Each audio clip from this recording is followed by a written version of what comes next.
dan akhirnya eksepsinya ditolak, dan kemudian saat ini telah dimulai tahap pemeriksaan saksi-saksi. Danu ini merupakan justice kolaborator, di mana pada saat ini Danu mendapat perlindungan dari LPSK. Bagaimana kekuatan hukum dari pengakuan Danu?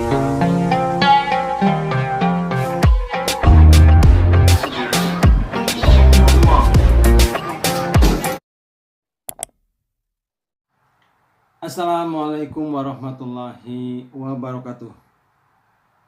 Sahabat-sahabatku, selamat berjumpa lagi dengan saya Effendi di Effendi Advocaten Channel, sebuah channel yang akan membahas masalah-masalah kemasyarakatan yang diulas secara populer. Apa kabar sahabat-sahabatku? Semoga sahabatku sekalian selalu dalam keadaan sehat walafiat. Amin. Sahabat-sahabatku, kali ini saya akan membahas tentang kasus Subang.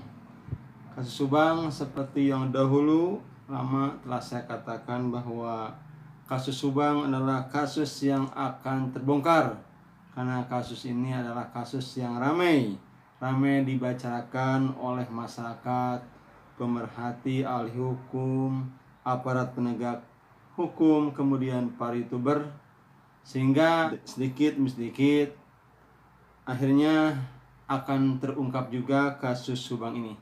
Dan sahabat-sahabatku, kali ini kasusnya sudah ada di persidangan. Setelah pembacaan dakwaan, kemudian kuasa terdakwa mengajukan eksepsi, kemudian eksepsinya ditolak oleh majelis hakim. Kemudian majelis hakim pun mengadakan rapat putusan salah, dan akhirnya eksepsinya ditolak, dan kemudian saat ini telah dimulai tahap pemeriksaan saksi-saksi. Beberapa saksi telah diperiksa sahabat-sahabat sekalian yang dilaksanakan di Pengadilan Negeri Kabupaten Subang, Jawa Barat. Nah, sahabat-sahabatku, pada pemeriksaan saksi ini yang paling urgen adalah tentunya saksi Danu. Muhammad Ramdhanu ini adalah sebuah saksi yang sangat penting yang bisa mengungkap kasus Subang ini. Danu ini adalah merupakan justice kolaborator, di mana pada saat ini Danu mendapat perlindungan dari LPSK, lembaga negara yang melindungi saksi dan korban, di mana LPSK ini memberikan perlindungan terhadap Danu dari ancaman fisik, ancaman psikologis, untuk Danu bebas berbicara di persidangan nanti tanpa takut dengan ancaman-ancaman.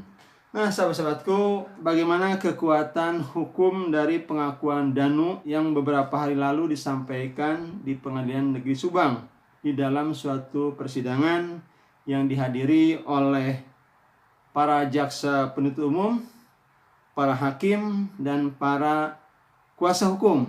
Nah, sahabat-sahabatku, pengakuan Danu sang JC ini yang telah disampaikan di persidangan dilihat dari segi hukum tentu merupakan bukti yang diperhitungkan oleh hakim dan jaksa dalam menuntut vonisnya atau tuntutan hukumnya. Pengakuan dari Muhammad Ramdhanu yang kemarin telah disampaikan bagaimana menceritakan tentang kronis kejadian, bagaimana cara dia sendiri sebagai terdakwa melakukan eksekusi bersama dengan Pak Yosep, Bu Mimin, Arigi, dan Abi. Diceritakan dengan detail, kemudian Danu juga dicecar dengan berbagai pertanyaan yang cukup tajam dari para lawyer, kemudian juga dari jaksa penuntut umum, kemudian juga daripada hakim. Tentu ini merupakan sesuatu yang sangat dipertimbangkan oleh hakim nantinya dalam memutus vonis yang akan ditentukan setelah akhir dari sidang ini.